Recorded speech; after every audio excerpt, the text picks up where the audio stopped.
Poď, naučím ťa, ako násobiť jednociferným číslom. Je to veľmi jednoduché. Ak vieš už malú násobilku, tak tá nám bude veľmi kľúčová teraz.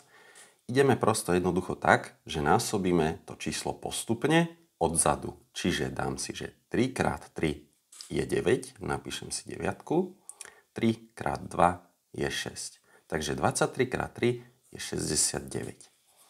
Ideme ďalej. 4 x 2 je 8. Vždycky si daj medzeru, za to rovná sa, pretože budeš písať viac cifier. 4 x 1 je 4. Toto bolo jednoduché. Všetky tieto násobky boli vlastne menšie ako 10. No ale teraz prichádza výzva. 5 x 7 je 35. No, nemôžem zapísať rovno celú 35. Napíšem si len tú 5 z nej. A 3 si podržím. Možno niekomu pomôže, ak si ju tu dá takú malú.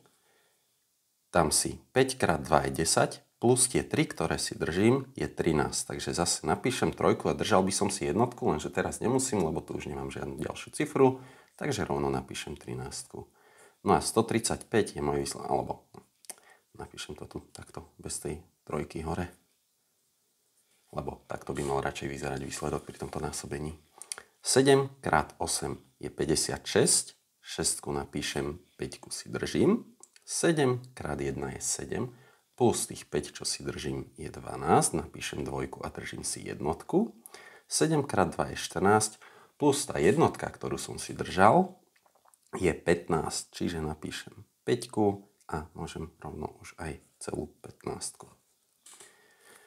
No a poďme na tohto posledného. Vlastne, keď tento princíp vieš aplikovať už pri týchto menších číslach, tak ti nemôže robiť problém, aj keby si mal násobiť, ja neviem, milióny, miliardy, bilióny.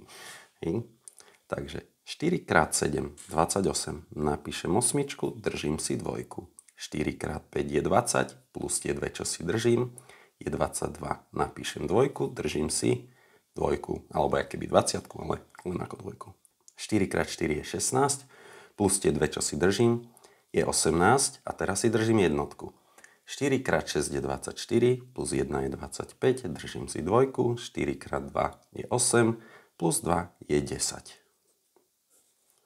A takto násobíme jednociferným číslom. Ideme postupne a vlastne vždy napíšeme jednu cifru a tú väčšiu si držíme a pridávame k tomu ďalšiemu. Vidíme sa na budúce.